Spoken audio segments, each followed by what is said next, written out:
Good morning. Welcome back to Ribbon Candy Hooking. I'm Deanna. Happy Monday. Happy Monday. Welcome back. Oh, I feel sick, but you know what? I think it's allergies. I think it must be allergies. It's a crazy sunny day out there. Everything is all blossomy and it's fairly warm.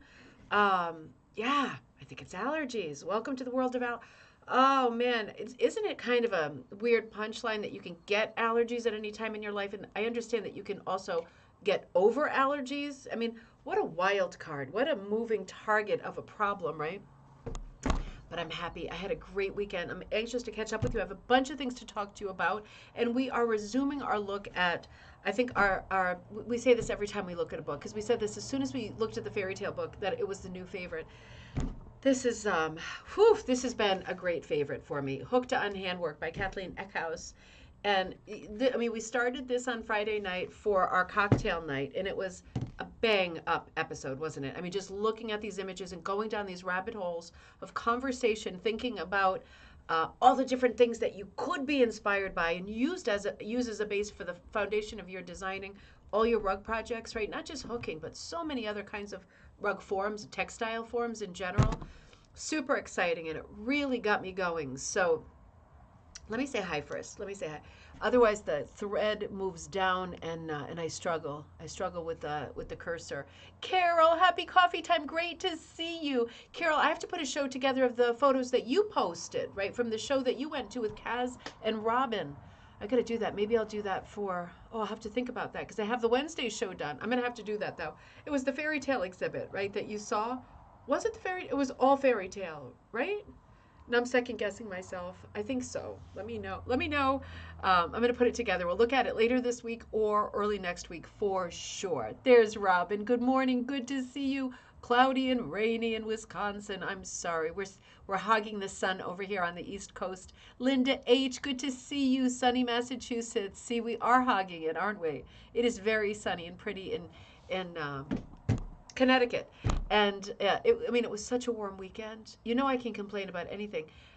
It was almost too warm. It's now short weather, right? I've got like my cutoff jeans on. I mean, it's just so wacky. When I was a kid, I just remember thinking everything went so slow all the time. I guess you're just bored, right? When you're a kid, you're bored all the time. And I just remember thinking like it was painstaking, the transitions between the seasons, and that spring seemed to last forever. There were so many pastel long-sleeved sweaters, even pastel wool like turtleneck sweaters in those days. Now it seems like we go right from wearing the winter coat to wearing the cutoff jeans with just a couple of days in between. Maybe it's just perception, but it just seems different. It just seems so different. April, great to see you. Good morning and stormy and sunny. Ooh, that's unsettling. Illinois, how funny. It's coming and going, huh?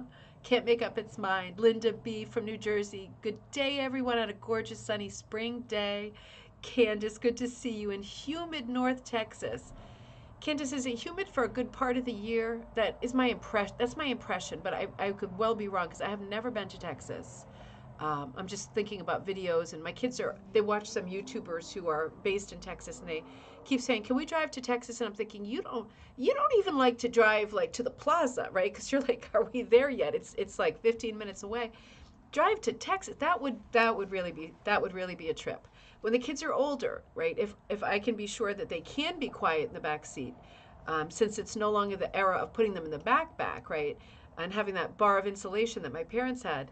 We're not going to take. The other day, Teddy says, again, this has got to be a YouTube thing. Let's go on a ride somewhere we haven't been before.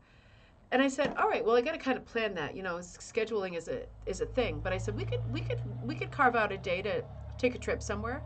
And I said, well, what do you want to do? On the trip, just so there's like a sort of shape to the trip. We can't just wander around like Fruit Loops, like hoping for something to do and somewhere to eat and somewhere to gas the car up. I used to love taking those kinds of trips, but I see him as a child and a person who needs like a beginning, a middle, and an end to the day. He's also autistic, so structure. And he said, I'm not kidding, he said, let's go to Ohio. And I said, Teddy, Ohio is like literally 10 hours of driving without making any stops. Oh, I didn't think it was that much. And I said, what's in Ohio? And again, it was like somebody on YouTube is based in Ohio. And he said, oh, I just never been to Ohio. And Isn't it funny how they think? I mean, I guess I like it. It's like the world. Oh my God, the Earth is not flat; it's round. Let's take a trip. I mean, I like that part of it. It's just funny how naive they are sometimes. They are too cute. Maybe it's time for geography since they don't teach that in schools anymore. Maybe it's time for I have a collection of old globes, right? Maybe it's time to take one of those globes down and surreptitiously just like put it out on a side table or something on his bedstand, right? Linda Ann, good morning. Good to see you. Sharon, great to see you. Hello from sunny Vancouver. We'll be listening from the treadmill. Oh, putting me to shame. That sounds good. I'm going to try to hit the Zumba tonight. We'll see how it goes. The car is currently at the shop for making a crazy noise yesterday. So that was super stressful right before the Paul Klee class. And I thought it sounded transmission-y, just diagnosing it myself, Googling. But it sounds more like it might be a wheel bearing, which made me nervous when he said that because I thought, what's the point of pursuing this conversation? But does that mean the wheel could have fallen off while I was driving 70 down the highway? Um, don't even want to think about that, but we'll see. I hope I can exercise later. Karen, good to see you. Uh, uh, Rosalba, great to see you. Ola, sorry I struggled with that. What a beautiful name. Great to see you. Good morning. Good afternoon. Marie, great to see you. Hello in Ottawa. I use Reactine. Oh, I haven't heard of Reactine. Interesting. So most of these allergy things give me wacky side effects because I don't really take aspirin or anything. I take sleeping pills, but I don't really take anything during the day. And so far, I'm going to look that up because so far, all of the main ones that I've tried, I feel very sluggish and out of it, right? And then you accidentally have a drink, and whoo, it's a party by accident, and that's not good either. Melissa, great to see you. Hello from sunny, windy Sackville, New Brunswick. April, glad to be here live again. Me too. Welcome back. Good to see you. Dawn, that's okay. Good to see you. Happy Monday. Barbara, great to see you. It was great seeing you last night. I love seeing the new pup. Exciting. I'm so happy for you. It was a fun Paul Klee class. That was the second, right? So we run the same class twice, live both times, so conversation is different. And if you took the class last night or on Wednesday with me, Designing Like Paul Klee, it was, it takes ages for a 2-hour class to whatever upload. I don't know what the word is, but you can't shut the computer off while it's happening. So I had to walk away from the computer and leave it overnight. So this morning or after the show, I'll be sending the post class materials out. The spreadsheet, not the spreadsheet, the presentation that I do live and the recording. So you're able to look at it again in the future. So I haven't forgotten. Those things are coming for people who took Designing Like Paul Klee. And I am thinking about the next class. I was thinking about something that was bright and summery. So I was thinking a little bit, we have the fairy tale class coming up. So make sure you're signed up for that. The link to that should be in the body of this video. See, I am struggling today. I'm a bit symptomy, but I am fine. I was thinking about beyond the fairy tale one because that one is extraordinary, and the 5 fairy tales I have I'm very, very excited about. They're international, different kinds of picks. Bremen minstrels, which I think goes really well for rug hooking, the stacked animals, right? The magic kettle, the nightingale, what were the other ones? The 3 bears, very Garrett Bluenose, and what was the 5th one? The Colony of Cats. That's just a weird one, but I know there's a lot of cat people. It is a weird fairy tale, but it gives us stuff to talk about. It gives us stuff to sketch, think about, and we talk about composition in these classes. And you'll know maybe the backstory to at least a couple of them, which makes it easy to come up with a design. But it's a great class for talking and brainstorming and works really well in conjunction with this moving fairy tale exhibit. Gets us thinking about fairy tales. I just received a couple books I'll share with you another time. Collections of fairy tales by fairy tale artists that I really love, some that are not in the fairy tale book, but I want to share their names with you too in case you go down the rabbit hole and are looking for some sort of designy things. I picked up a very collectible one that I should not have bought, but it is such a goodie, and I'll share it with you probably next week. Let's see, let me catch up. Carol, the show we went to was in the Cream City Hook-In. Okay, and it featured, I love that, Cream City. It featured the fairy tale rugs as well as the guild show. We have to think about, I know we've said this before. Do you have, not you, Carol, because you're Cream City, right, where you are in Wisconsin. I'm trying to think of what it is here. New Haven, I think, is, I mean, I don't consider myself a person from New Haven. I just happen to live here at this moment. Oh, what's it called?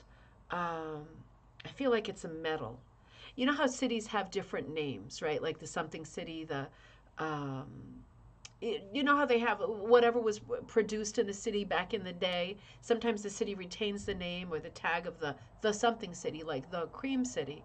I wonder if you have a city name like that. I wonder if most cities have a city name like that. The Silver City is near my mom in Massachusetts. That's Westfield. It's not really a city, but that kind of thing. It's so interesting. It seems like it has a lot of potential, that conversation as a rug design, because it's so historic, that kind of naming of the cities. And what do you do when you have a city that has more than one thing that they're famous for, you know? Collinsville, near where I am, is the axe. It's the axe capital. That's a tough one. That's a tough one in a rug. They produced axe handles and axe heads. Lots of trouble with that. Not super picturesque, you know what I mean? But Cream City is a bit more charming for sure. Something to think about for a future design. Crystal, my alert to put the coffee just went out. Thank you, Crystal. It's great to see you. I bet you're wrapping up the school year there too. I've got right after the show. I promised the kids I'm printing the calendar for the rest of the year. We'll be on Cape Cod in the middle because we're such skunks. We take off before school is up, and the kids start crossing off. Since there's two kids, one of them makes the strike one way and the other one makes the strike the other way. Otherwise, we fight about whose turn it is to make the mark, right? But I print out a calendar and I put pictures of them on top of it, and pictures of Cape Cod and the things that we're about to do this summer, the amusement parks we go to. It's so much fun for them to count stuff down, isn't it? So much fun. And for me too. April says our weather is definitely different here in Illinois than when I was a kid. Our spring is not much of one any longer. Our winters are definitely warmer. Exactly the same for us too. Exactly the same. And I'm thinking, is it the same? Like, I don't know if Kirsten's on, but I always think, like, well, the way to combat that for me in future is just to move further north, right? Like, move to Canada. In Canada, is it different? In Canada, are you feeling that the seasons are working different, that the cycle, or the wheel of the year is different than it used to be? I know global warming, but then you get these years when you get like blasted with snow and it snows on Halloween. You know, it's just, it's such an unknown every year, right? And the whole thing about looking at the Yankee Almanac, that's not really a thing, is it? That's not, I mean, that can't possibly be a thing, or nobody would plan a wedding on a rainy day ever again, right? It's just so, it's just so strange. What a world, right? Dave, good to see you. Coffee is ready, and so are you. Sunny outside. Country gal, hello in Wisconsin. I hope you all are linking up in Wisconsin. I was following the thread the other way, and I saw um, Country gal, you're close to Kaz. Is it Kaz? You were close to her? What a great, fun person she is. I got to be with her last fall in Vermont when she flew out this way. What a sweetheart. Couldn't have said it better myself. Aw. And Candace says humid about 80% of the year. Yeah, I guess you get used to it, right? What else can you do? That's a lot. 80% is a lot, though. Karen, good to see you. My alert never went off. I wonder why. Is your volume up on your thing? And I'm the wrong person to spot. What's it called? Not spot check, but target. You know, when someone fixes part of your computer. Obviously, I don't know the word for it, so I'm the wrong person to do it. I'm definitely the wrong person to do it. But it should go off. It definitely should go off in some way. Marie reacting is non-drowsy. That is good. I'm going to follow that up too. I definitely need something. Linda, and the weather is hot, dry, and windy here in Alberta. Sadly, lots of wildfire. Yeah, you are getting nutty, crazy weather. Crazy, crazy, super high temps for a place that is not usually super high. I'm not surprised that there's crazy wildfires. I hope they're staying away from your place. I hope they're staying away from everybody's place. I hope it's just literally wild. I hope it's not at all, obviously. And Barbara, thanks. Oh, you love the class. Oh, so glad. Karen says, you are Granite City.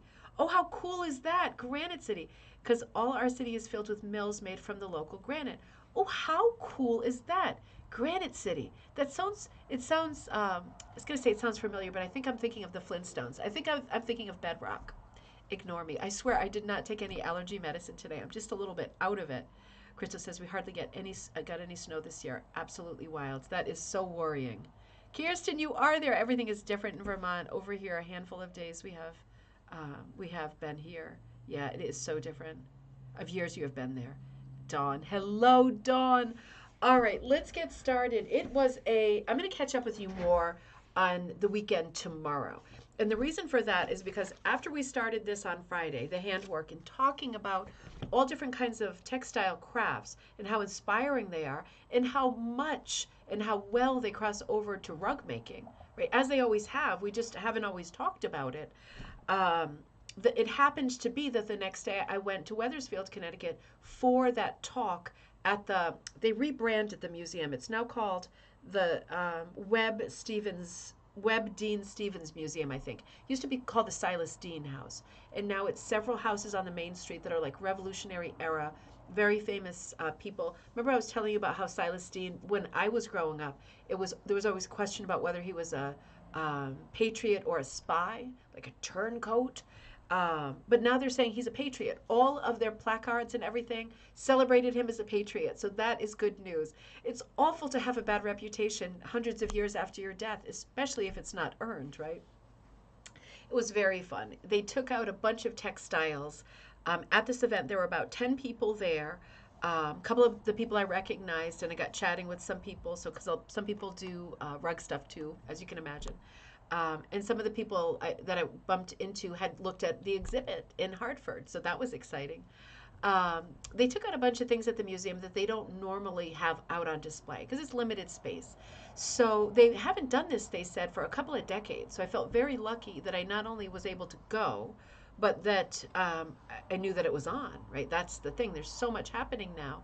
Even on Facebook, there's lots of recommendations for events near you. Make sure you check your events because once you start plugging in things you're interested in with fiber fests or quilt shows, things like that, it will show you similar events.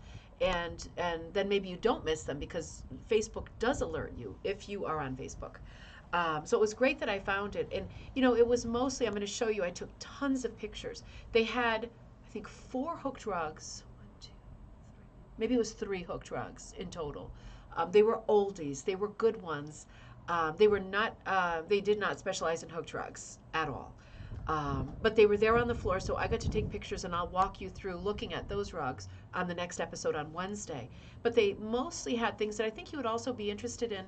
Very early textiles, imports from like India and the East, different kinds of printed textiles. They had toile. I was trying very hard not to be a heckler, but I know a lot about textiles, right? Not just because I have a degree in it, because I do this and I work in textiles and I constantly read about textiles, but I was being very, very, very careful to not appear like a heckler because I was a tour guide once and I know what that feels like when someone's constantly finishing your sentences. And there were a couple other people in the group who were doing that, and I thought, oh, don't do that. That really throws people off their game.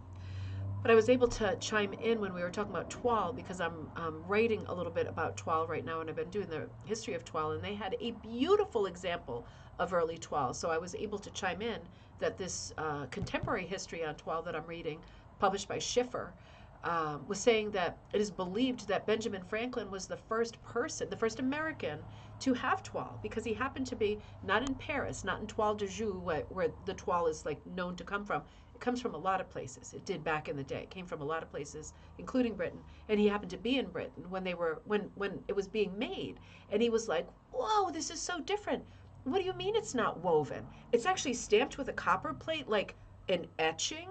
And they were like, "Yeah, it's stamped with a copper plate, like an etching. It's not woven in. It's printed." And he was like mind blown, and he ordered like a stupid amount of it. It's such a crazy amount that I couldn't believe that he didn't actually put the mill out of business. But it was a great tour, and it was a lot of fun, and there was a lot of mourning art, as you would imagine, and a lot of early textiles, and some beautiful historic rooms that were all set up with the textiles out. Lots of pocketbooks that had a lot of hand embroidery, crewel work on them, all kinds of embroidery, couching, feather tufting. All kinds of different things. A few quilts, very old ones like whole piece quilts. So, oh, Jude, good to see you. Oh, that's okay. It's the day after the street party celebrations in the UK. Jude, tell us what was going. Oh, of course, the coronation. Duh! How exciting! How exciting! Congratulations. It's fun to have a change, isn't it? Change is as good as a rest. I love the royal family, and I saw the Queen from time to time when I lived in London, just driving by, not meeting, but just driving by and stuff, and So nice. I really love it as an institution. I think it's a great sort of tourist draw and a lot of fun. Oh, Karen, you said familiar because Karen, are you in Fall River? Did we have this conversation? Are you in Fall River? Because I love Fall River. Uh, were you asking about the Lizzie Borden rug? Was that you? The only reason I thought that was because of Fall River, right? And I've got to finish that Lizzie Borden rug. Interesting. Oh, you are not too far from me. I'll be going through Fall River not too far from now at the end of May when I go to the Cape. I love Fall River, and I belonged to the Historical Society there for a while. I should rejoin because I'm sure that my membership has elapsed from when they used to do that thing at Christmas with decorating the house with all the Christmas trees, and then next door the high tea. If they did it this year, my mother went without me. I think that's what happened. But we went in past years. She went on a bus trip this year. And honestly, I couldn't go on a bus trip because I took that bus trip with her and her buddies to New Hampshire, and I was the most carsick I've ever been. So it's no more bus trips for me unless I'm standing up front with a microphone. Then it's okay. For some reason, standing backwards is okay for me, but sitting down is not okay for me. But I love Fall River. I missed another comment. Candace says, Atha Rug Convention should be here. 2024, everyone should plan to visit Texas then. I have been talking about that with all my buddies in the business, Candace. I have been talking about that. It does seem like that, doesn't it? I feel like I should be thinking about that and gearing toward that as well. Um, oh, there's another Granite City in Illinois. How interesting is that, Kara? How fun! Wouldn't it be fun to figure out what your closest city name is, like nickname? It's a bit of a like research rabbit hole, little historic rabbit hole, and plan a rug around that. I think that would be a super fun project to do. So I will tell you on Wednesday all about this. It'll be a great history episode on Wednesday because it was a wonderful event. It was such a beautiful day. Looking at all that needlework made me crazy because it made me think back to the night before when we were talking about this. And I noticed on my way out that morning to the event that I saw some posts in our Facebook group, which is Rug Hooking and Punch Needle Club. People going, oh, I got so excited and inspired last night looking at this book on cocktail time and showing examples of other kinds of needlework and textile. And it got me going too. But then I had to immediately zip, get out the door, get to the event. And when I left the event, I'll talk more about this on Wednesday, I went to a needlepoint store in the same town in Wethersfield. It's called the Thistle, that I've never been to before. I have a feeling it used to be called Bee and Thistle because I heard a few people say that. But when I looked it up on the GPS, because it didn't come up, and I thought I must be losing my mind, it's just called the Thistle now. But it was so beautiful, and I went in there. I'm going to stop, and we're going to do content. I went in there, and it was like insanity. It was insanity because they have so much fiber. It doesn't really cross over well to rug hooking. So I was there, I have to say, for a couple of hours. I was just like, I just exited like my plan for the day and was being a real jerk and just, I had things to do. But I just got kind of hung up in this place, checking out all the walls of fiber because it was so crazy. And I ended up buying, they have tiny skeins that are like this big that are only 10 yards of one ply, lots of different materials. But I was interested in the one ply wool. I'll give you a sneak preview of it. I'll show you more of it tomorrow. And I thought, what can I possibly do with this now that I have spent like a bit of a king's ransom? This kind of thing, right? And it's like one ply. I can't. My fingers can't even separate. My fingers will have to separate it, and I'm going to need like the Hubble telescope with whatever I do with this because it's super fine. I was thinking about knot work for a rug hooking project to have in mind as an inset. And then I thought I'm going to attempt to, with this very fine, the brand is the Gentle Art ink. These are $3 each. It's 100% wool, right? So I got a bunch of these and I'll show you some photos of it tomorrow. But I think I'm going to attempt to, with my Ultra Punch or my Pretty Punch, which is miniature punch, also known as Russian punch. Yes, very good for whipping rugs. And they did have it a lot thicker. I got this one, the super thin one, because I like the colors I put together. More on that tomorrow. But I got the super thin one. They definitely had thicker and they had mixed content. They had metallics. It was crazy times in there. It's expensive in needlepoint stores. It's even more expensive than rug hooking stores. But man, super inspiring. So I think I'm going to attempt to do mini punch. I think I might start later today just to see if it works, the one ply going through my Ultra Punch. Because if it did, I could use what I have and I could do Paul Klee project I have in mind for the Design Like book. Let me know if you have attempted that. Whitney, I am feeling better. I am, and I wondered if that was allergies too, because it hit me like a hammer. Teddy is quite sick. He went to school today, but he's been very sick this weekend, and I wonder if it's allergies with him too, like 90%. He took an allergy pill in bed last night, and he was a lot better. Thank you for asking. Is that cross stitch floss? Kara, it could be. It's 100% wool, so they had tons of other tiny. Like a knot with them all hanging free, but they have the tiny twists that are like tiny hanks of yarn that are like this big, and they're like $3, $5, and some of them they're mixed content or wool or cotton or shiny or mixed metallic. It is mind blowing, but it's small. So, and it will turn out to be a lot if you rug hook with it because it is expensive fiber. But if you were doing miniature hooking or punching, like something very small scale or miniature punch, it could be a thing. It could really be a thing. So I got all excited when I was in there, and I came up with a lot of project ideas. So I'll share those on Wednesday when we do that episode. It was like a whole new world. I mean, it was crazy. And the amount of new old stock they had at this place that this sold, I mean, I don't know if you're into cross stitch or needle arts in general, it was all needle arts. Patterns, kits, it was crazy. I mean, I'm not that into that stuff. I used to be a big needlepoint person. Never really been into cross stitch because my eyes have never been good and I get tired of wearing the high lens on my readers. Um, and I do have that thing that you arch that has the magnifying thing over it. I have that clips onto the desk, but that also makes me feel dizzy with looking up and looking down. I'm a real baby with this stuff. But I was so inspired by all of the patterns, different medium, but all of the patterns, all of the books, crazy amount of new old stock. Crazy. And the supplies, it was over the top. If you're anywhere near here, you've got to visit them. But I'll talk more about them and show photos of their store on the Wednesday episode. I got talking to Judy, who's the store owner, and she said to me, this is for you. She said to me, have you ever heard of Maggie McClea, MCLEA? And I said, no. And I'm going to answer those questions in just a second. Do they sell online? Dawn, I'm not sure. If anybody has time to Google them and answer in the thread, if you're online somewhere else on your phone, I'm not sure. I'm going to do a live episode in there and walk around and stuff because I bet that they could.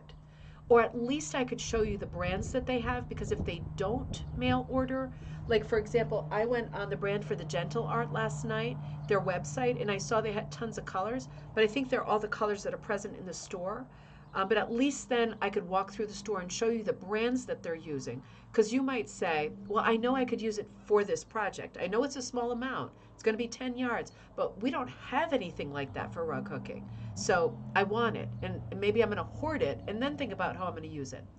But Judy said to me, have you heard of Maggie McClea? And I said, no. And she said, because she really is like one of the sort of pioneer rug hookers in Connecticut. This was long before I lived in Connecticut and long before I was a rug hooker. MCLEA. If you know that name, please get in touch with me. Because I said to Judy, she told me a lot about her, and I'll tell you more about her later, next episode. But she said, I said to her, did Maggie do commercial designs? She said, oh, no, never. She only did her own designs, and she did, get this, lots of geometric abstracts and lots of like early American folk art type designs. And my heart was like this, because those are my two favorite categories. And I was like, do you have any pictures of her? I immediately was getting crazy. Do you have any photos of her work? And she said, no. She said, I've always been a needle pointer, and she was one of my best friends, and I always would look at what she was doing, but I was more interested in when she did needlepoint and stuff like that. So I didn't clock the rugs in the same way, and she died years ago, like decades ago. So I have to follow up more on that. I did a bit of a search over the weekend on Google. I didn't get too far. I have to go down very particular rabbit holes now, and I have to kind of steel myself for that, because her husband has also passed away, and Judy believes that he had all the rugs that she did. I'd be so curious to know. Country Gal, I found the one of the Santa associated with Honey Beehive, but Judy didn't think that was actually one of her designs, and the other ones that come up are not Maggie McClea. Unless you're seeing something other than Honey Beehive, I found that and got excited. Oh, I'm sorry. Yes, they sell online. I'm sorry, Country Gal. I thought you meant the patterns for Maggie because I hit a wall with that. Do they have cross stitching? Their cross stitching is crazy. It's crazy amounts. It's I'm gonna have to take you there. Maybe we'll go and do a live show there. I'll ask Judy if it's possible to go this week, and if not, maybe next week. And I'll just do a live show, and we can walk around, and you can see what they've got. And even if you aren't near us, and great that they sell online, you can see the brands and stuff too. And if you have a needlepoint store, and I'm looking at something, and you think, oh my God, I need that. I need that in my life, and I need it in that color. You can either maybe order online from them, or go to your local needlepoint store and say, this is the very thing, this is the name of the color, this is what I'm after, right? So this could be really useful for us for a million different reasons. I have some very particular projects in mind that I will share coming up, but it was just mind blowing. Also the books, there was a lot of new old stock books, so I got some books and stuff too, and I got weaver's cloth. So what I'm doing, just briefly, and then we have to do our episode. This is very naughty. What I'm doing is, my friend Nancy, who's a viewer, and I met her the other day, she showed me, I'm not going to do a big thing on this right now because I went nutso. She showed me knot work. And she's doing some designs by, I think her name is Kathy Lyman, also in Connecticut, who does knot work. It is making miniature, tiny, tiny, tiny little knots. Single knots, so either like a French knot or a colonial knot, which is like a figure 8 knot, just those two knots, making tiny pictures that are like bigger than postage stamp, but not big, out of thousands of tiny knots in one ply threads. So I had that in mind because I said, I'd love to learn that. And she said, I'd love to teach that. And I said, let's do that through ribbon candy hooking. Let's make that happen for people who want to include, whether it's within a rug hooking composition or as a side textile project, knot work, right? And she said, could you, my buddy Nancy said, can you transfer some of your designs? Can you give me some of your designs, ribbon candy hooking, to do as knot work? And I said, absolutely, let's do that. And I can think of a way that I can use it in a composition on the cover of the Design Like book. You see where I'm going with this? Because they would be like this, and I would inset them onto the canvas with the hooked background that I do. So I got going on this, and I was thinking, I'm going to make her some knotwork designs, which I am, and see, and she'll complete them, and we'll figure out how much crossover there is to these two things because they're completely different scale, but I can see using them together. And for knotwork, you don't use weaver's cloth, you use muslin. So that's different. So I bought a tiny scrap of muslin because also at this store, they have tiny offcuts of, this is just like a $4 cut, right? So just a small amount. Just want to be sure that things work and that I can transfer onto this for Nancy before I buy like a bolt of it, right? Because that would be just like me. I use the weaver's cloth for miniature punch, also called Russian punch. Weaver's cloth always for that with me. But this is the muslin for the knot work, right? So this is a to be continued. We're going to be working on that. Nancy's going to do the prototype for that. And I was thinking, but she already has all her yarns and stuff. So I was thinking about colors and stuff, and then that got me going on my color palette. And I thought I probably won't do the knot work, but I probably will do the mini punch with it. I'll probably do both eventually. But this was a great conversation and a great big world open up. We were also talking about that thing. I think it's called something like, I always want to say tempura, but I think it's temura. Those, they must be Japanese balls that are wound with single strands of fabric, like super, super fine for the Christmas tree over styrofoam balls. Do you know what I mean? This is another thing that Nancy teaches that I said, you have to teach this for the group at Ribbon Candy Hooking too. It takes about 6 or 7 hours to make one ball, but they're heirlooms. They're absolutely beautiful. So you can use our materials for that, or you can use super fine cross-stitchy stuff for that too. These are all things that opened up. And yeah, they sell cross-stitch stuff in every color. Like those the backings that really aren't for us for hooking or punching, but are great for cross-stitch and knot work, although the knots cover it, so it doesn't really help. Every color that you can think of, right? Every color that you can think of. So it sounds like there's a lot of people who are interested in this conversation. So I'll definitely go. Tamari, thank you, April. Have you done that, April? I couldn't believe when I went over Nancy's house the other day, she took out like Tupperware containers of these tamari balls because she teaches it. And I said, Christ, like how long does it take to make one of these balls? She said 6 or 7 hours for the small ones. And I was like, woo, well, it's something for the future, right? It's something for around the holidays. Because they take a long time, right? That's not necessarily a bad thing. For me, it's not a good thing. But the good thing is they don't break, right? Because my children have broken a lot of my German glass ornaments, and the cat getting up inside the Christmas tree has broken a lot of my German glass ornaments. So these are not breakable. So that's a huge plus. So let's continue this conversation. Let's get together with Judy as soon as she'll have me again. She loved talking, and her talking about Maggie McClay and that another rug hooker that she knew, and then also another connection to Maggie McClay. If you are a needle artist, she said that Maggie McClay's line of wool back in the day for not for rug making but for needlepoint and stuff was called the woolen bathtub, I think.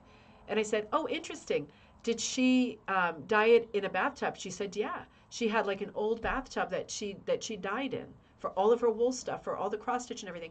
And with another woman, and she'll tell us this story live. With another woman, she created this line of what was it called? Of wools that were just for cross stitch. And she pioneered this line, and this line is like prominently for sale inside the Thistle, and I'm sure it's available at other stores. So I'll get all that info for you, but it was a really interesting story. The woolen bathtub, I'm pretty sure. And Dave said, Linda Ann, sending you cooler weather and rain. I remember the year at Fort McMurray fire. So much loss, very scary. Absolutely. They are shreddable. Oh, Judy, the tamari, the balls are shreddable. What do you mean it's easy that the threads come off of the styrofoam ball and get ruined? Because they reminded me of those vintage Christmas ornaments. Remember the satin ornaments that were strings of satin? Remember those? They looked like that, but the tamari ones had more sort of orbits around them that I thought maybe held the pieces better. Because those vintage satin ornaments, as soon as the cat even looks at it, doesn't even need to touch it, they start pulling away the threads. I wonder if it's like that. We have a lot of things to talk about. We're obviously interested in more things than rug hooking, which is a great thing because it means this is bottomless for us, right? There is or topless. There's a glass ceiling, not completely topless. So let's pick up where we left off, and if you keep talking about some of these things, I'm going to follow the thread because I'm really interested in all these conversations too. I've done a lot of needlework, but not everything. So I'm really interested in finding out what everybody does, how you've crossed over, what supplies cross over to more than one craft. Because rug making is still a quite small and narrow area of the craft world. And it's fun to figure out. There's not a lot of rug hooking stores. It's fun to figure out how we can use our stuff from other stores that are more local, like quilt stores, needlepoint stores. How we can shop those stores in person just for fun to supplement what we already have, right? Fun to have that conversation. I just showed you. I clicked off of the geometric quilt inspiration. That was the piece we looked at last on Friday by Tracy Granger. Of East Stroudsburg, Pennsylvania. That was a beautiful quilt. That was what we ended on. And if you remember, we were just finishing our chapter on pieced quilts, right? So like patchwork style quilts. And chapter 3 is all about applique quilts, which are completely different. Now, this piece is William Morris inspired. And this is done by Tanya McNutt of Truro, Nova Scotia. I don't think we got to this in the episode. She was actually inspired by another great publisher. Does anybody have books by that patchwork place? We all do, right? I would say dozens, if not in the hundreds of that patchwork place books. Every time I see them, this is one of them, Floral Abundance. Every time I see them at thrift stores and stuff, I snap them up because it's so much fun, inspiration-wise, whether you're quilting or doing other stuff. They're not just quilting, but primarily quilting. Floral Abundance is one of them. Applique Designs inspired by William Morris by Rosemary McCann. Beautiful book. I have this book. And the picture, the hooked rug that Tanya did, this one here, it's called William Morris Fireplace Screen. and let me show you the actual rug, is inspired by the cover of that book. This is a piece that is 32 by 32 square, number 3, 4, and 5 cut, mostly new wool, 100% wool on linen.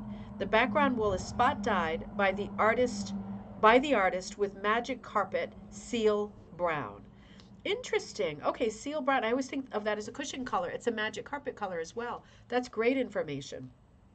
Inspired by artwork from Floral Abundance by Rosemary McCann. That's the author of the book that I was just showing you. Um, Interesting. Don't let me forget in future. I don't want to go down another crazy rabbit hole, but I was talking to Lizanne Miller on the phone the other day at Cushing, and I was talking to her about specific dye colors. And she gave me some great information that I want to share with you. So make sure you bring that up if you're interested on another episode, because I am like the queen of distraction today. I do wonder if I have ADHD. Do you wonder that sometimes too? I do wonder because I always thought I had nothing. I'm perfect, right? I'm Mary Poppins, perfect in every way. And I'm starting to think that maybe I do. But let's go down that rabbit hole another time, following the thread too. Karen says rug hooking is a growing interest here in Fall River.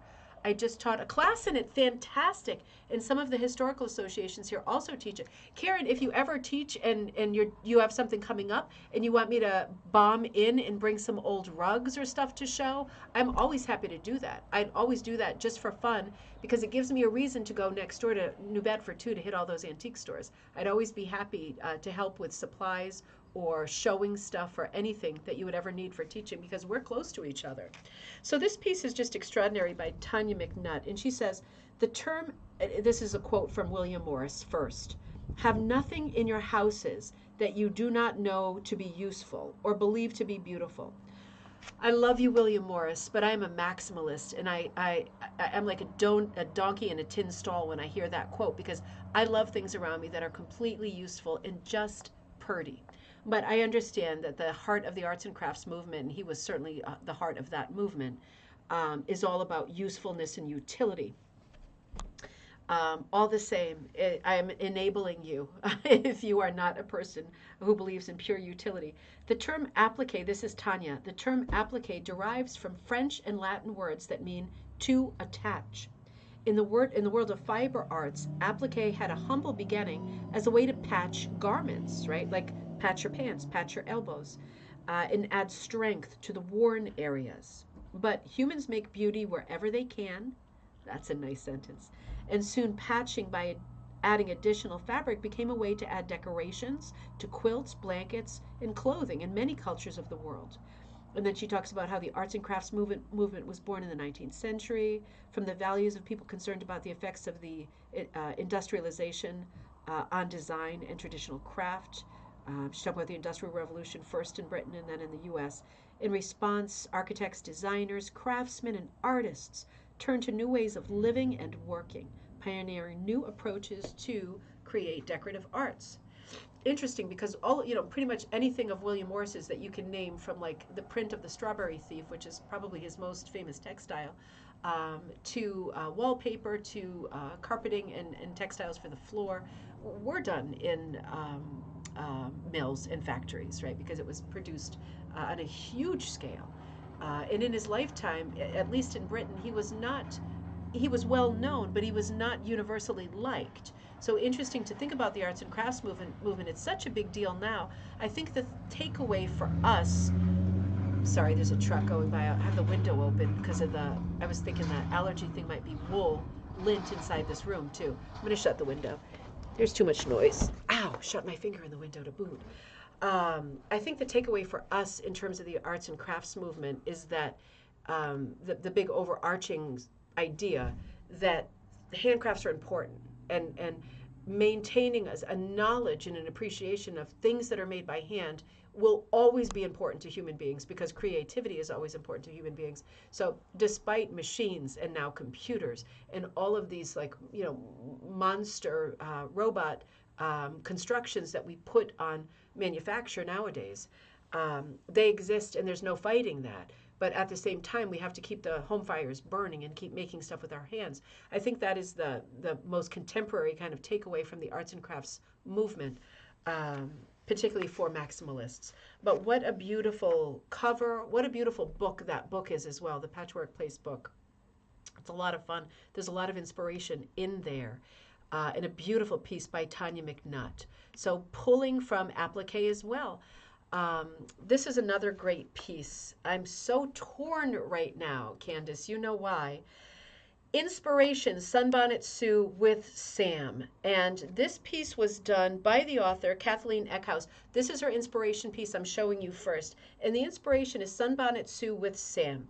We've talked a little about Sunbonnet Sue because this was a popular, I think it started in Bingo Night, popular character, right, in the early 20th century, who became a book character and also a comic book character.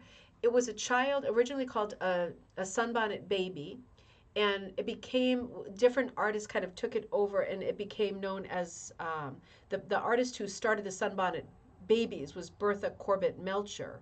But different artists through the years latched onto the idea of a faceless character because this is easy to make in quilting and rug making, right? It's very anonymous.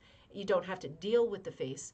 That apparently, according to Bertha's brother, is the reason that she did the sunbonnet in the first place as an artist, right? Not as a textile artist, as a watercolorist, was because she wasn't good at faces.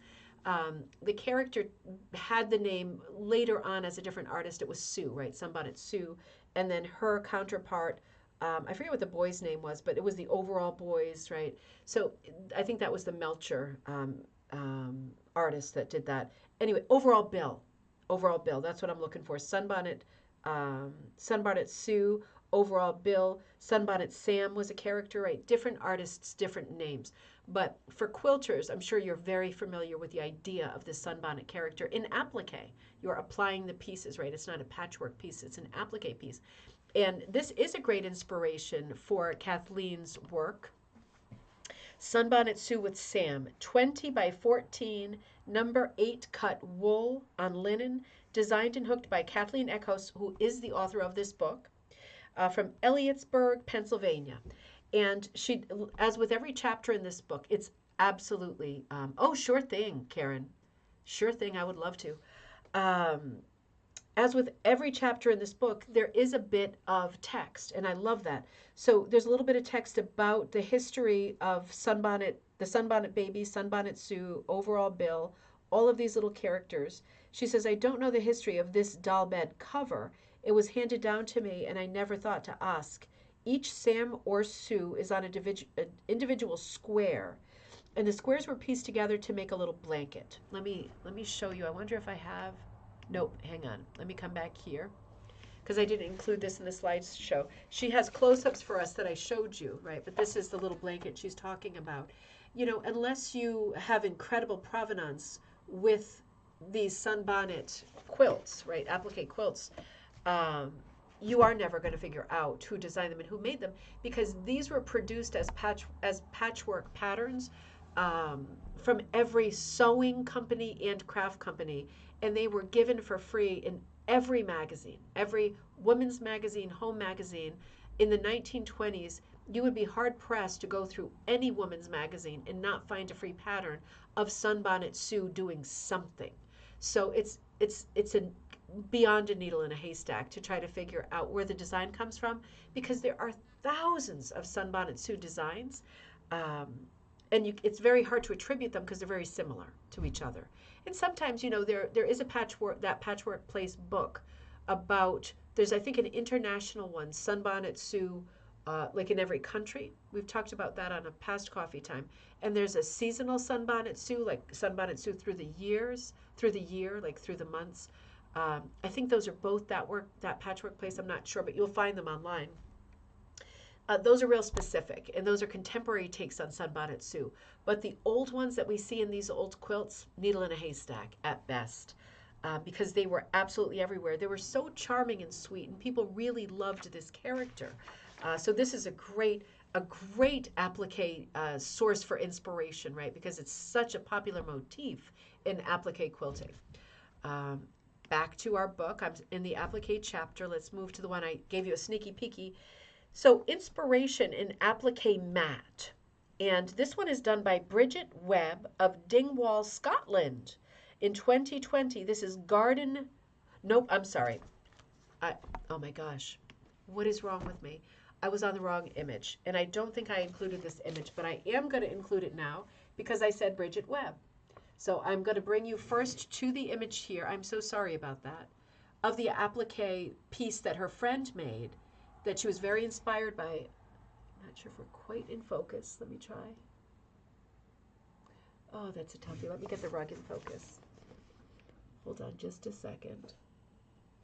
Literally pulling the idea for the hooked rug.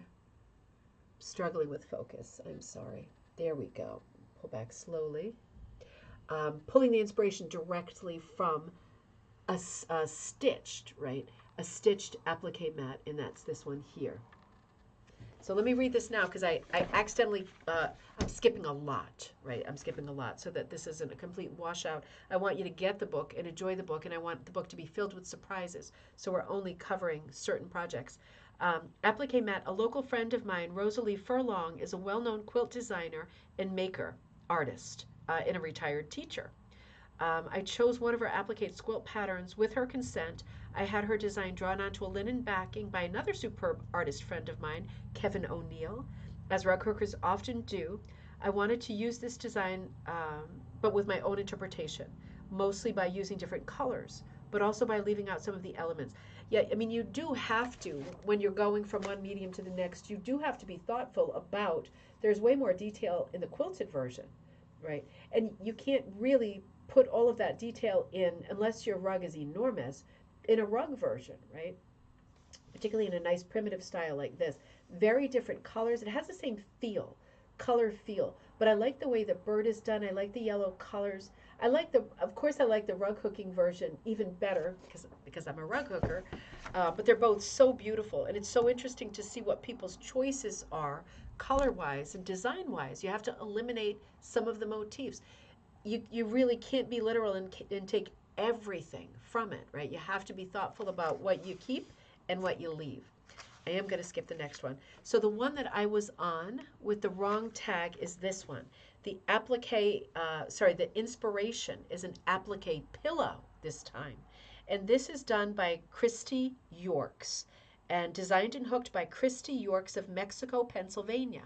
And this is a 16 by 23 piece number 8 cut wool and Prati flowers on linen. Hold on one second. I'm going to put you on mute for 1 second. Take a sip of your coffee.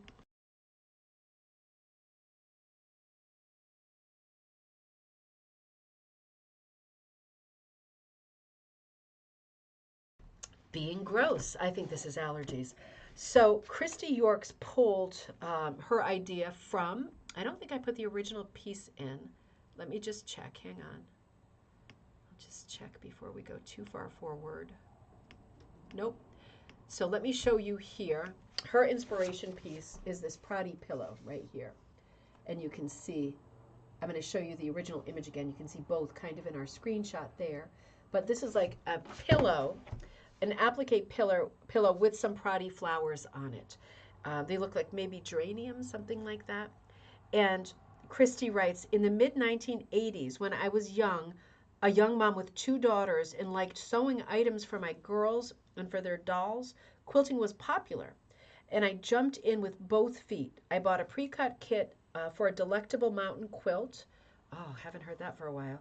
And I was smitten. Through the years being part of the Waniata Valley Quilters Guild, I hope I said that right, Pennsylvania, and attending quilt shows from my home state of Illinois. I took classes on hand applique, wool applique, and I found I totally enjoyed both. Let me bring you back to the image. So she's talking about in her excerpt further along how she was paging through wool applique books, and she found the inspiration piece. It's a potted geranium pillow designed by Summer Gatherings, specifically by Linda Bongian and Carol Charles. And the wool applique was done by Laura Baumgardner of Mifflintown, Pennsylvania. That's on the original pillow. From that inspiration, she did Pretty Posies. And this is her piece. This is her rug. Again, 16 by 23, number 8 cut, so primitive cut. And she is doing some Prati very similar to the applique. We call it Prati because you're pulling it through the surface, right? of the rug backing, either pulling it or pushing it, depending on which tool you're using, if you're using the spring tool or the prodding tool. So beautiful piece, beautiful interpretation. And I want to do a Where's Waldo with you. Can you see the main, this is her stash of fabric here, delicious. One of the main differences between this piece and this piece, not just the gloves and the little spade, but the fact that in the true rug hooking tradition, she's put lamb's tongues around the edge of her piece. Christy did for the rug, right? So that really, there isn't a motif, I think, that is more sort of synonymous with rug making or rug hooking than the lamb's tongue. So that was a nice little touch. Let's do one more, and then we might look at this book a third time. I ran my mouth for the first half of the episode today. This might fit well with the next episode anyway. I did a little sneaky peeky of the next item, and we are still in the applique chapter. The inspiration with this is the penny rug. I think we're mostly familiar with the idea of a penny rug. Oh, Country Gal, you said I made two of the applique quilts of the overall bill for my boys. How cute is that? They really are so fun. It's such a fun character. I do have an astonishing design like completed rug sitting right back there, and I have to think about whether I can show it because it's for the design like book that isn't even submitted yet. So I probably shouldn't, but it is something that's coming up. It's a great design like of a sunbonnet Sue. So you're going to see that hopefully soon. I got to figure out what I'm allowed to show and what I'm not allowed to show on air, because we get a lot of crossovers with this too, and they're all so well done and so much fun. This is based on a penny rug, and a penny rug is literally using the idea, it comes from the 1860s, of a then penny, which was enormous, right? Much bigger than any of the coinage that we have in this country now. But a penny rug was literally using a penny to trace onto a piece of paper or onto a scrap, and then using the scrap as a template to make pennies that were large, and later cutting down your little template to make a stack of graduated sizes, 2 or 3 different sizes that you would stitch together, and you would form essentially pennies, and in felt or wool or any cloth that you had left over, and use them for little rugs. So the absolute ends of the scraps that could not be used for rug hooking, could not be used for patching, could not really be used for quilting, tiny scraps at this point. We're using them for penny rugs. So the inspiration for this piece is this penny rug. Hang on, I'm going to sneeze. Or maybe not, we'll see. Holy mackerel. This is also by Kathleen Eckhaus, the author of this book. Let me show you the piece that she did, inspired by the penny rug. This piece is called Pennies from Heaven. What a great song. 20 by 23, number 8 cut wool on linen, designed and hooked by Kathleen Eckhaus of Elliotsburg, Pennsylvania. And she says in this chapter, I have always loved penny rugs, but I never finished one, and I'm not sure that I ever will. That's why I decided to hook one using some of my favorite colors.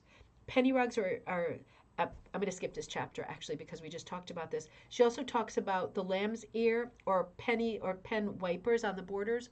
We talked about that in the past too. So I'm going to skip over that part. But she's saying just pick a drinking glass to trace around for your largest penny.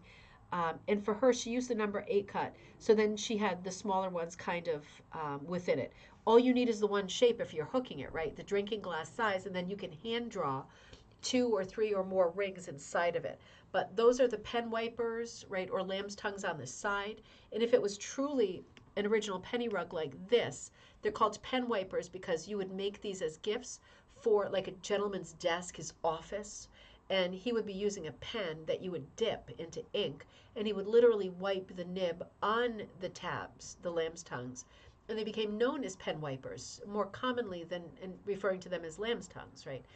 Very literal as a pen wiper. And when the pen wiper got dirty enough, that particular pen wiper would be removed, either cleaned or replaced. So you could go on using the rest of it, and maybe you would wipe on a different pen wiper at another time. We call these lamb's tongues now in the craft world, but it's just interesting to know that back in the day, for men, these were called pen wiper rugs or pen wiper mats. This is a beautiful example of using a penny rug and tracing it, translating it into a hooked rug. Really pretty. I like the little dots on the edges of the pen wiper too. The pen wipers would have been blanket stitched or bound around the edges with fabric. Usually not that, right? Because it was all about speed and it was for utility. But what a beautiful rug, and we're seeing some, those are pansies, right? Seeing some pansies in the center. Um, so beautiful. Such a beautiful example, and I see a question that I want to attend to before we log off. Let me see, Country Gal, the overall boys, and then Richter Stitcher. Just diving into my rug hooking hole. Only started my first project last week. Super, what fun! Have fun and keep us updated on what you're doing. We would love to know and help where we can. So much to learn. Yep, there is a lot to learn, but one day at a time, right? One project at a time, because it is the one stitch. So yeah, I'm sure you're going to jumping in with 2 feet, and you're going to be showing us your work, I'm sure, sooner rather than later, trying to learn the best way to hold my work. That's always a thing, isn't it? That's always a thing. Let me get my teaching frame out for a second, and let's do that just for a minute. I don't know that don't mind me. I'm going to move this. I have shorts on, and I'm sure it's a bit of a travesty seeing my legs at this moment. They're quite short shorts, so sorry about that. We'll focus on this, and I'm going to bring you even closer. Actually, I won't for this demonstration. Holding your work is always a thing because typically with your rug hooking frame, for example, this is another one of my frames right here. Everybody works differently and holds their work differently. Again, sorry about the legs, but I've got this floor frame. I'm going to drag it over here. And incidentally, this is the piece that I'm working on with the Klee facet. I showed you a glimpse of this the other day. I'm hooking with Klee facet jelly rolls, right? So this is all quilted cotton, and I've just put in my first wool flower, right? I'm going to bring this out as a kit, and I'm going to be teaching this shortly as well. But it's always a thing how you're holding your frame. The reason I use this floor frame sometimes is I can tip it this way, I can tip it toward me, but with this frame, I can't spin it around, right? Because it's not one that spins. The one I sell at Ribbon Candy Hooking spins, and I'm always turning it like a captain's wheel. It's always tricky because it depends on how your body works, right? I typically lean over it like this, depending on my seat. Sometimes I'm under it like this. It depends on if I'm hooking, punching, or what. You will figure out how to, sorry, that looks like so much, but I swear I have shorts on. Depending on how you work, you're going to have the frame on you, against you. If you're, the right frame is the key, and maybe you're hooking at the beginning with a hoop, but having the right frame is the key. And it's very hard to know which one is the right one, because the most expensive one is not the right frame, right? I'm sitting here hooking. I'm going to pull this little piece out. And if this frame is too high, top to bottom, right, I've got a small, midriff. I've got a small torso because I'm like under 5 feet too. So if this is too tall for me, this is always going to be a problem, right? Depending on how I'm sitting and where I'm sitting. It's not always that buying the most expensive item is the best one for you. It might be that you like one that turns. It might be that you like one that tilts. It might be that you're short too and you need to consider this area of space. But it's always going to be different from person to person and from frame to frame. So it's always tricky with hooking, because you need one frame, one hand under and one hand over. You need the gap in between, right? So if you're using a hoop of some sort, you need to have that leaned up against the edge of the table or the arm of the couch or some little side table. You need to be leaning on something because the second hand needs to be under here, right? So one more time, I'm working like under here, and I need this space to do this craft. If I'm punching, I don't. I'm like this. But when I'm hooking, I'm like this. So that's the trick. And it is, I don't mean to make it more confusing, but it's not just a thing to find the right frame if you are using a frame. It's also a thing to find the right frame, to find the right seat, to know that when you change your seat, your frame might not fit you as well anymore. I use this one when I sit on a specific couch. It's ridiculous. You don't need 100 frames. Maybe you just need to stay put. But I have a lot of frames in a lot of places because this is a business for me. So, and everyone is different, and I won't part with any of the many that I have because I use them at different places, and sometimes I have it on the table and I'm working that way. it's a bit of a moving target. So using cross stitch under my leg grip stand. Okay, that works great. That works great. Using like a cross stitch frame. And you can either pin it with pins, right? Or you can sew it on, or you can attach grippers to your cross stitch or embroidery frame, and you can work that way too. Uh, um, and it's on a stand, which is the main thing. Because if it was right on the embroidery thing without a stand, without a bottom, you'd have the same issue as with the hoop where you have to lean it up against something to get that secondary hand underneath, right? It's tricky. In synopsis, it's tricky. Finding the places that you like to work best and figuring out how to hold your frame or which tool works best when you're in your spot to watch TV versus at your spot at your desk versus at your chair or wherever it is that you work. But it's tricky to figure out the right thing. It's always tricky for me too when I travel and I'm at a hotel room or something and it's like, oh man, they don't have an armchair. Are you kidding me? Because then I'm like, oh, I'm sitting on the bed working on a hooking project, and then it's like the frame is too big from here to here, and it's like the frame is right here under my chin, and I'm like, and it's uncomfortable. It's tricky. It's something that you have to figure out on your own, unfortunately. The hooking part we can help you with, but I'm sure we can all kind of commiserate that it is tricky being comfortable and figuring it out. But once you do, you are golden, and you can work a lot faster. Yeah, sure thing. Yes, looking to get the grippers and attempt to get a simple DIY table stand to start. Yeah, that absolutely. Something with just a little lap. Ribbon Candy Hooking has one that's very inexpensive. It's just over $100. It's a very good stand that one of the ladies in the group, her husband makes them. And I really love it. That's the one I use when I'm sitting on the couch. But yeah, simple one is good to get started with. And you can also get the grippers. You can get them online. You can get them on Etsy. You can get them from Door.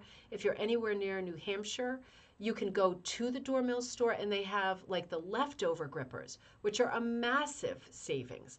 They might be different needles per inch, right? Because the gripper part, all the different grippers are, I don't know if you can see this, probably not. Let me show you here. The grippers are the teeth part, right? I'm doing something technical here. If you look at it per inch, the grippers differ in terms of how many needles per inch. So when you get the mixed bags at Door Mill, they might look different. They might have a different color background. This one's green. Maybe one of them is red or blue. They're different needles per inch, so different concentration of gripper. But who cares? I mean, if it's your frame, as long as there are grippers on it and they're holding your backing material, it doesn't matter at all, and you make a huge savings if you're able to go to the Door Mill store in person, because I don't think that's something that they sell online. But it's a great tip for those of you that are in this part of the country, and it's worth the road trip if you're building your own frame, You can also use thumbtacks, right? You don't have to use gripper strips. You could use thumbtacks. You could use upholstery tacks. I often use upholstery tacks. When I teach, I often do, and it's a lot of fun. And it works exactly the same way. So hopefully that helps. Well, check back in and let us know how it's going with getting comfortable with your frame, because that is it's a huge part of it. You need to get all your supplies, all your ducks in a row with being comfortable. Because as soon as you figure out like your golden ratio situation, you'll get going so fast, right? You'll just take off, and it'll be such a joy to work and to work quickly with all the right equipment around you. It takes a while to figure out. And it'll change when you change seats anyway. Yes, did a DIY for now in Texas, but husband is handy. Oh, yep, doing the 400 PPI and the 18-inch. Sounds like you are well on your way. It sounds like he's going to do a great job for you. That's great. Linen monk cloth to start. My first project I was given linen cloth, primitive piece. Yep, linen is fantastic. And monk's cloth is going to work great. And burlap also works great if you're not going to put it down on the floor. All of these things work great. So good job getting going. That it's hard to figure this out. This is not a craft. You can just go to the craft store and they set you up. You really have to figure it out yourself. So my hat's off always to people who are coming to the craft new, because I think it's bewildering getting started, and that's something that we can work together to change. Word of mouth, helping each other, right? Anyway, I have a bunch more things to tell you, and I'm just looking at a quilt show that's coming up in Connecticut. Let's do all that on Wednesday, because it's getting late already, and my stomach is growling. So I will see you on Wednesday. I don't know if we'll conclude this book on Wednesday. I'm going to see if I can find Kathleen Eckhaus and if she might want to come on with us, because we can do 2 windows with the program now that the program's updated, new this year. So I'm going to see if I can find her, and I'll see if maybe she wants to come online and talk to us, because I think we are absolutely loving this book.